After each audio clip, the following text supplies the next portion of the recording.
ஓம் ஸ்ரீ உச்சிஷ்ட மகா கணபதி நமக. கும்பராசி நேர்கள் அனைவருக்கும் அருளம்பாடி மீனாட்சி முருகனுடைய அன்பான வணக்கங்கள், வாழ்த்துக்கள். குரோதி வருடத்தில் வைகாசி மாத பலன்களாக உங்களுடன் மீனாட்சி முருகன். அது ஜென்ம சனி, விரைய சனியாக இருந்து ஜென்மத்தில் சனியாக ஓடிக்கிட்டு இருக்கு. குடும்பஸ்தானம் என்று சொல்லக்கூடிய 2ஆம் இடத்துல இந்த 10க்கு, அதாவது 3க்கும் 10 கூடிய செவ்வாய் ராகுவோட பயணிக்கிறார். அது குடும்பஸ்தானம். ஆல்ரெடி குடும்பத்தில் பிரச்சனையாக ஓடிக்கிட்டு இருக்கு. குடும்பத்தில் இருந்து பிரிஞ்சு கூட இருக்கலாம், நல்லது.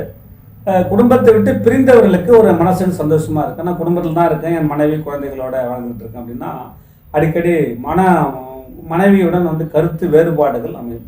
எனக்கு திருமணமே ஆகலை அப்படின்னா திருமணம் ஆவதிலே பிரச்சனையாக ஓடிட்டு இருக்கும். எப்படி இருக்குது பாருங்க. கல்யாணம் ஆனவனுக்கும் பிரச்சனை, கல்யாணம் ஆவானவனுக்கும் பிரச்சனை. அதான் இந்த ஜென்ம சனியோட பிரச்சனை. அடுத்தது 3ஆம் இடத்துல புதனும் சுக்கிரனும், 4ஆம் இடத்துல குரு பயணிக்கிறார். அவர் குரு பாருங்க, தனத்துக்கும் அவர் தான், லாபத்துக்கும் அவர் தான். அவர் போயிட்டு 4ஆம் இடத்துல சுக்கிரனோட வீட்டில் வந்திருக்கார். அஷ்டமார்த்தம் குருவாக உங்களை நமக்கு என்ன செய்ய போறார் அப்படின்னா 9ஆம் பார்வையா மகரத்தை 12ஆம் பாவத்தை பார்க்குறார். அப்புறம் இந்த 10ஆம் இடம் இல்லையா, ஜீவனஸ்தானம் என்று, அதாவது இந்த ராசிக்கு, கும்பராசிக்கு இந்த விருச்சிகம் 10ஆம் இடமா வருது. அந்த 10ஆம் இடத்தை 7ஆம் பார்வை சப்தமா 4ஆம் பாவத்திலிருந்து 7ஆம் பாவத்தை பார்க்குறார். 8ஆம் இடம் என்று சொல்லக்கூடிய அட்டமஸ்தானத்தில் கேது அமர்ந்திருக்கிறார். இந்த 2ல் ராகு அமர்ந்திருக்கிறார். அப்போ 2, 8 பாகங்கள் என்ன பண்ணும் அப்படின்னா அதை தான் பண்ணும். அது 8ஆம் இடத்தை குரு பார்க்குறார். இது நாள் வரையில் உங்களுக்கு நோய் நொடிகள் ஏற்பட்டிருந்தால் அதற்கு ஒரு சரியான தீர்வை குரு பகவான் அள்ளி கொடுக்கிறார். இந்த 7ஆம் இடத்து அதிபதி என்று சொல்லக்கூடிய சூரியன் அந்த 4ஆம் இடத்துல குருவோட பயணிக்கிறார். வெகு நாளா கும்பராசிக்கு திருமணம் நடக்கவில்லை. கண்டிப்பா அதுக்கு ஒரு சொல்யூஷன் உண்டு.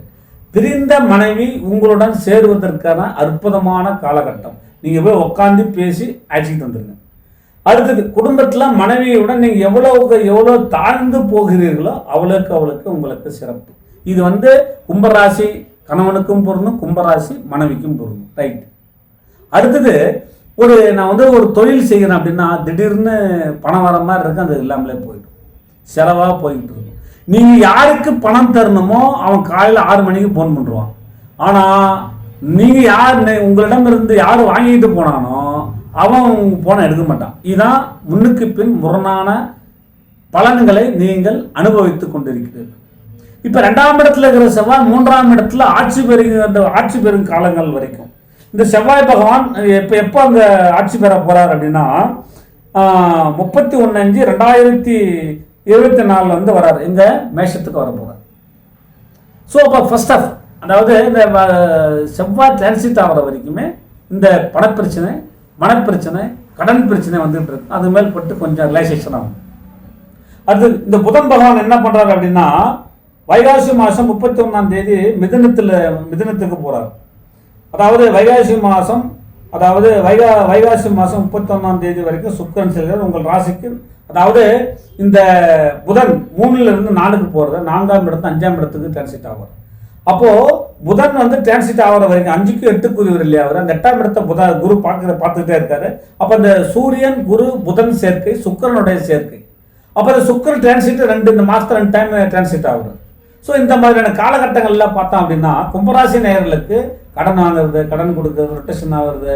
அப்போ அந்த வேலைக்கு செல்வர்களுக்கு கொஞ்சம் பிரச்சனை இல்லாமல் இருக்குது. அவங்களுக்கு கூட ஏதாவது வியாதி பிரச்சனை, ஏதாவது இந்த மருத்துவ செலவுகள் பண்ணுறது, வண்டி வாகனங்களால் பிரச்சனை, குழந்தைகள் வழிகள் பிரச்சனை, இப்படி பிரச்சனையாக ஓடிக்கிட்டு இருக்கு. உங்களுக்கு இந்த மாதிரியான காலகட்டங்களில் முருகப்பெருமானை வணங்கி, அதாவது நம்மளுக்கு 3க்கும் 10க்குரிய முருகப்பெருமானை வணங்கி அதிலிருந்து விடுபடுவதற்கு என்னவோ அதை நீங்கள் தேடிக்கிறது நல்லது தரும். நல்ல சுபப்பலனாக வரும்.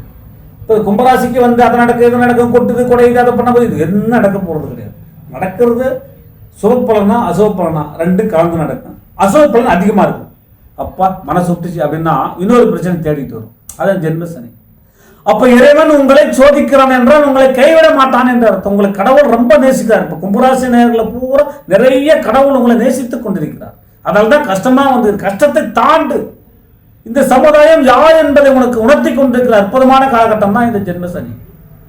பாருங்க, 2ல் ராகு, 8ல் கேது, 3ல் புதன் சுக்கிரன், 4ல் சூரியன் குரு. இந்த டிரான்சிட் அப்படியே மாறிக்கிட்டே இருக்கு இந்த மாதத்தில். வைகாசி மாதம் 7ஆம் தேதி, வைகாசி மாதம் 11ஆம் தேதி, வைகாசி மாதம் 18ஆம் தேதி, வைகாசி மாதம் 31ஆம் தேதி. இந்த டிரான்சிட்டுடைய கிரகங்கள் முக்கூட்டு கிரகங்கள் என்று சொல்லக்கூடிய புதன் வந்து டிரான்சிட் ஆகுது, செவ்வாய் டிரான்சிட் ஆகுது.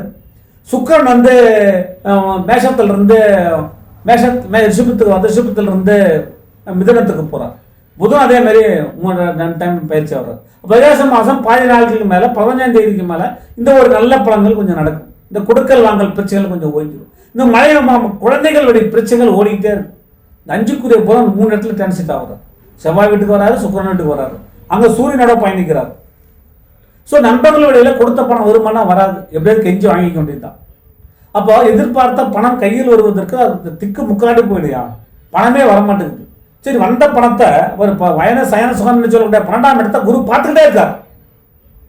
ஜென்மத்தில் சனி விட்டு குறைஞ்சிட்டு இருக்கார்.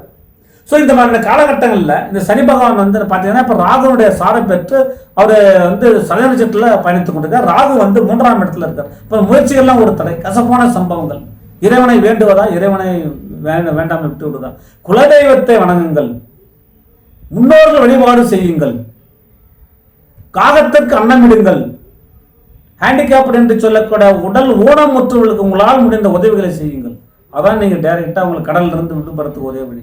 காகத்துக்கு அன்னம் விடுறது, காகத்துக்கு லட்டு போடுறது, காகத்தை வணங்குவது, பித்திருக்கள் தோஷம் இருந்தால் வந்து இந்த ராமேஸ்வரம் போயிட்டு நீராடுவது, சனி பகவான் கோயிலுக்கு போகிறது, சனி சோஸ்திரங்களை படிக்கிறது, சனிக்கிழமை விரதம் இருக்கிறது, பெருமாள் வழிபாடு செய்கிறது, அப்போ முருகப்பெருமானை வணங்குவது, இப்படி நிறைய ஏதாவது ஒரு ஆன்மீக லைனில் உங்களை ஈடுபடுத்திக்கிட்டே இருக்குது. ஜீவ சமாதிகளை வழிபடுவது, திருவண்ணாமலை கிரிவலம் செல்வது, அப்போ சித்தர்களை வழிபட்டு அதன் மூலமா வந்து பெரிய இடத்தை ஞானத்தை அடைய வேண்டும். கும்பராசி நேயர்கள் ஜென்மத்தில் சனியாக இருந்து 2ஆம் இடத்துல ராகம் வந்து குடும்பத்தில் பிரச்சனையாக ஓடிக்கிட்டு இருக்கு. ஸோ இந்த மாதிரியான காலகட்டங்களில் நீங்கள் இறைவனை வணங்கி சித்தர் ஜீவ சமாதிகளை வழிபட்டு நல்லதொரு காலத்தை அற்புதமான இடத்தை அடைய வேண்டும் என்பது என்னுடைய கருத்தாக பதிவு செய்கிறேன். அப்போ கும்பராசிக்கு விரைய சனியாக இருந்து இப்போ ஜென்ம சனியாக ஓடிக்கிட்டு இருக்கு. 2ல் ராகு இருக்கு, 3ஆம் இடத்துல புதன் சுக்கிரன், 4ஆம் இடத்துல குரு சூரியனோட ஓடிக்கிட்டு இருக்கு. ஸோ இந்த மாதிரியான காலகட்டங்களில் நம்ம எந்த முயற்சிகளாக இருந்தாலும் நிதானமாக இருக்கணும். முயற்சிகளை வந்து தோல்வியடைதான் வந்து அதாவது தோல்வி படிக்கட்டுகளை வெற்றி படிக்கட்டுகளாக மாற்றுவதற்கு உங்களை நீங்கள் தயார் செய்து கொள்ளுங்கள். உங்களை வந்து கடவுள் கைவிட மாட்டார். குலதெய்வ வழிபாடு சிறப்பை தரும், பித்ரு வழிபாடு சிறப்பை தரும், காகங்களுக்கு அன்னமிடுவது சிறப்பை தரும். அப்போ பரிகாரம் தான் உங்களுக்கு பலன் கண்டிப்பாக நடக்கும். நல்ல பலன் நடக்கும், சுப பலன் நடக்கும். வாழ்க்கையில் முன்னேறி விடுவீர்கள். உங்களை கடவுள் சோதித்துக் கொண்டிருக்கிறான். சோதித்துக் கொண்டிருக்கிற கடவுள் உங்களை கைவிட மாட்டான் என்று நினைச்சிடப்படாதீங்க. அப்போ என்னை கடவுள் சோதிக்கிறாருன்னா கடவுள் உங்களை அதிகமாக நேசிக்கிறாருன்னு அர்த்தம் இல்லையா?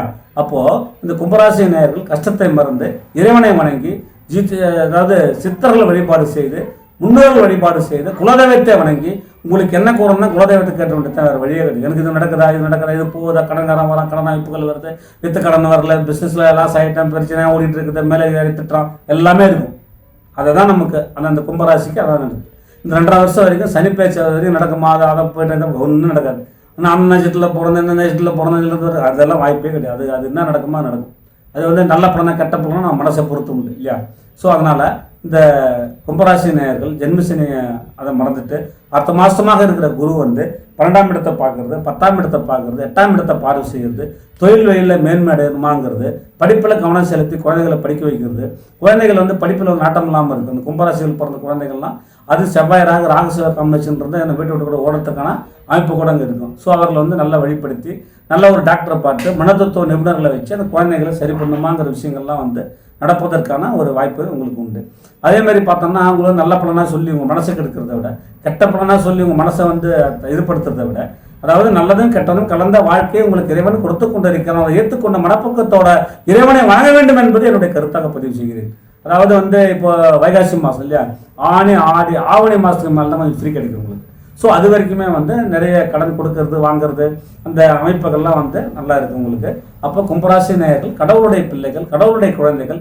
யாரெல்லாம் கும்பராசி நேயர்கள் அவரெல்லாம் முருகனுடைய குழந்தைகள். உங்களை முருகன் சோதித்து கொண்டிருக்கிறான், கைவிட மாட்டான் என்று கூறி என்னுடைய ஆய்வை, என்னுடைய பலனை நிறைவு செய்து நன்றி கூறி விடைபெறுகிறேன். நன்றி, வணக்கம்.